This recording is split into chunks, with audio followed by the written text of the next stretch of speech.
Welcome everybody to Extreme Offroad Silly Builds, and today we're dealing with the 2021 MG6 XPower. Now this is 668 horsepower, 682 pounds-feet of torque from a 2-litre turbocharged inline-4 engine.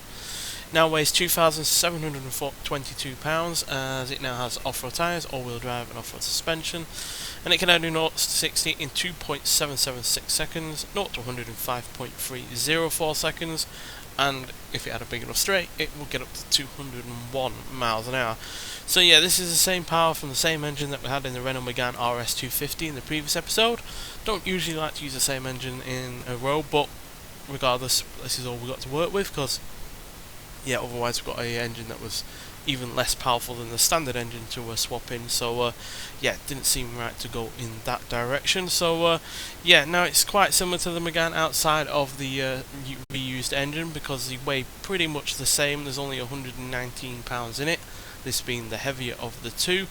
But this is slightly quicker to 60, slightly quicker to 100, but has a slightly lower top speed, but that's really not going to come into play on here, because no car's got up to more than 200 miles an hour, I believe. So yeah, going to be interesting to see what's going to happen. But stat wise, speed, acceleration, launch and braking, and even off-road capability to some extent are all really rather good.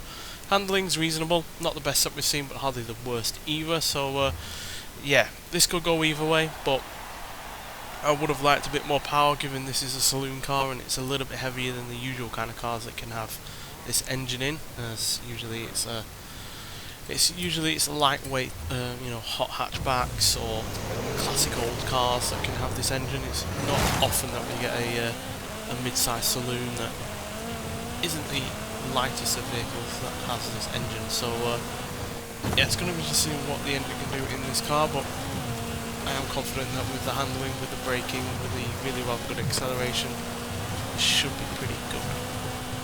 Obviously it was front-wheel drive originally, just like the Megane, so it's got no edge on that. Still having to deal with a drive system it wasn't meant for. This was hardly a bad handling car stock-wise, so we might well be able to handle it fine. Even though it is a mid-sized saloon, it's still quite a small one. Yeah, that'll hopefully make it an agile vehicle to play around with. It should also be more stable than the Megane, because it has a longer wheelbase, it's a slightly heavier car, whereas that Megane really did want to oversteer a lot of the time, because it wasn't used to the power going for those rear wheels, whereas this is, yeah, a lot more stable with the all-wheel drive system. So that's good, it's a good sign. Really do need stability on a lot of cars in this game, as yes, we've had plenty of cars that have been really rather quite manic and all over the place that have been quite quick, but usually stability is the key factor here, and we've completely missed that. Those rocks did not help in turning around. Go, much better. Only using one rewind there. I think we ended up using all of them with the Megane, so that's not going to be the case this time around.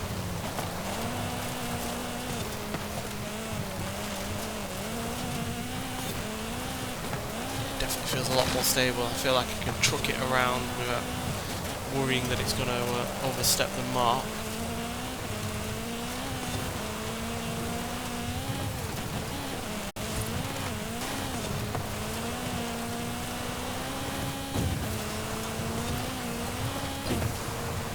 Good rate of speed as well. Oh, that back there flung us off the course nearly. We got it right back on just in time for the checkpoint. Yeah, it would surprise me if they never made an all-wheel drive version of one of these, because I know this game isn't 100% realistic or anything like that, but it is dealing with the all-wheel drive system really rather nicely. And if they did, it would mean that it wouldn't be able to give it more power.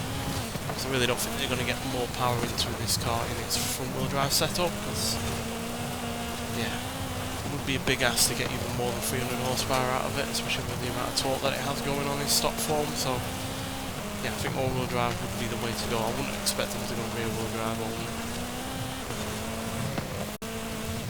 but that would be a big surprise if they did. The general direction of cars these days, especially in terms of sports saloons, is to go all-wheel drive. BMW caved in with that for some of their cars. So, but yeah, this car's done really well so far. Looking like we will beat the Megane. How far up the leaderboard will we go? We'll have to see. We're going to beat the Megane, not by a huge margin, but we're going to beat it regardless. With a time of 3 minutes 22.269, so we're about 3 seconds quicker than the Megane there.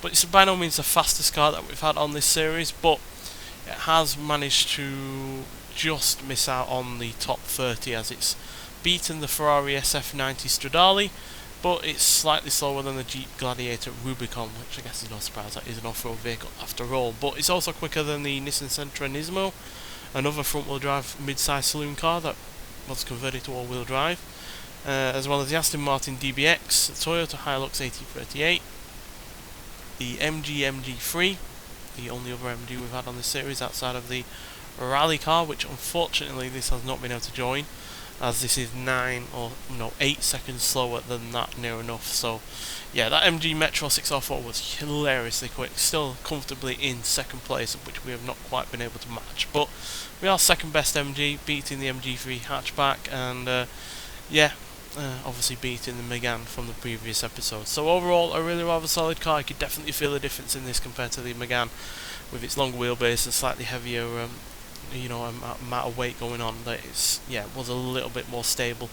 Didn't have the oversteer issues of the Megane, and therefore meant we could use all of the power, use the better acceleration, and therefore get a quicker time by a decent margin there of around 3 seconds. So but nonetheless, thank you for watching, and I'll see you in the next one. Bye.